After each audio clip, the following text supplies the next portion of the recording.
আসসালামু আলাইকুম। আশা করি সবাই ভালো আছেন। আজকে আমি তৈরি করব তালের পিঠা, তালের ভাপা পিঠা। এই পিঠাটা খেতে ভীষণ মজার হয়। আশা করি আজকের এই রেসিপি আপনাদের কাছে ভালো লাগবে। শুধুমাত্র চালের গুঁড়া আর তাল দিয়ে এই পিঠাটা কিন্তু বানিয়ে ফেলা যায়। চলুন ফুল রেসিপি দেখে নেওয়া যাক। রেসিপি ভালো লাগলে লাইক, কমেন্ট, শেয়ার করবেন।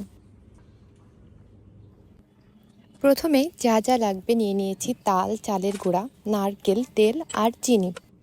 যারা নারকেল পছন্দ করেন না তারা কিন্তু নারকেলটা স্কিপ করতে পারেন, কিন্তু নারকেলটা দিলে এই পিঠার টেস্টটা অনেক গুণে বেড়ে যায়।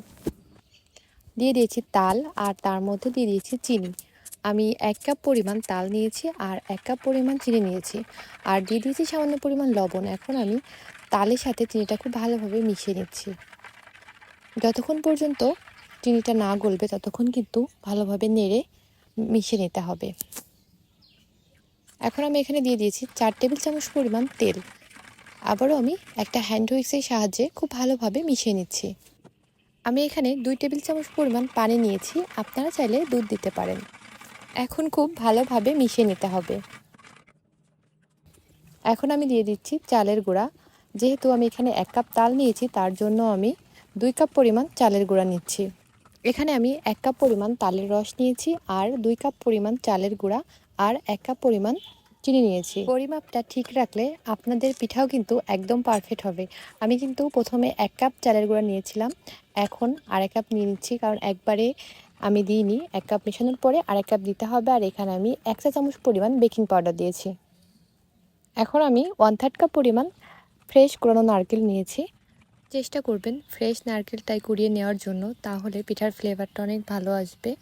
কারণ তালের পিঠাই, সেটা বড়া হোক আর তালের যে কোনো পিঠাই, নারকেলের ফ্লেভারটা কিন্তু অনেক বেশি ভালো লাগে, পিঠার টেস্ট অনেক গুণে বাড়িয়ে দেয়। এই জন্য ড্রাই নারকেল অথবা ফ্রিজের কোনো নারকেল না দেওয়ার চেষ্টা করবেন, ফ্রেশ নারকেলটা দেওয়ার চেষ্টা করবেন। এখন আমি 1 ঘন্টার জন্য রেস্টে রেখে দেব। নিয়ে নিয়েছি পিঠা বানানোর জন্য ছোট ছোট বাটি বা কেকের মোল্ডও নিতে পারেন বা চায়ের কাপ নিতে পারেন। এই মোল্ডগুলোতে কিন্তু আমি খুব ভালোভাবে তেল লাগিয়ে নিয়েছি। এখন পিঠার মিশ্রণ দিয়ে দিচ্ছি, দেখতে পাচ্ছেন। আমি একটা চামচে করে মেপে দিচ্ছি, তাহলে পিঠার সাইজগুলো কিন্তু সবগুলা একই রকম হবে। এখন আমি উপর থেকে নারকেল কোড়ানো দিয়ে দিচ্ছি। নারকেলটা দেওয়ার কারণে দেখতেও ভালো লাগবে আর খেতেও ভালো লাগবে।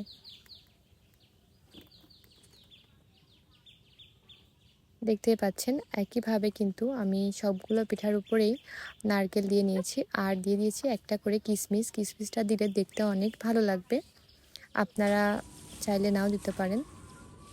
আমি কিন্তু একদম রেডি করে রেখেছি। এখন আমি 20 মিনিট এভাবে রেখে দিব, তারপর চুলাতে দিয়ে দিব।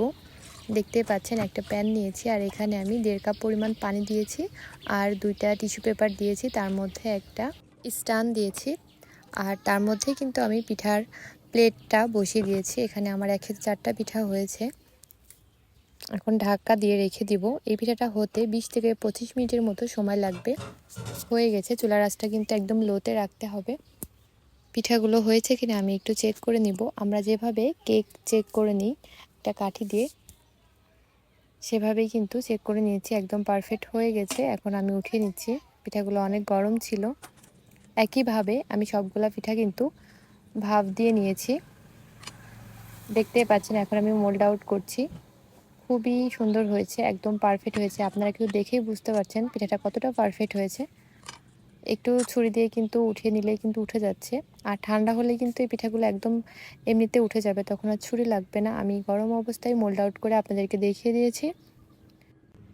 আশা করি আজকের এই তালের ভাপা পিঠার রেসিপি আপনাদের কাছে ভালো লেগেছে। ভালো লাগলে একবার হলো বানিয়ে খাবেন আর কেমন হয়েছে কমেন্টস করে জানাবেন। সবাই ভালো থাকবেন, সুস্থ থাকবেন। নতুন রেসিপি নিয়ে দেখা হবে। আল্লাহ হাফেজ।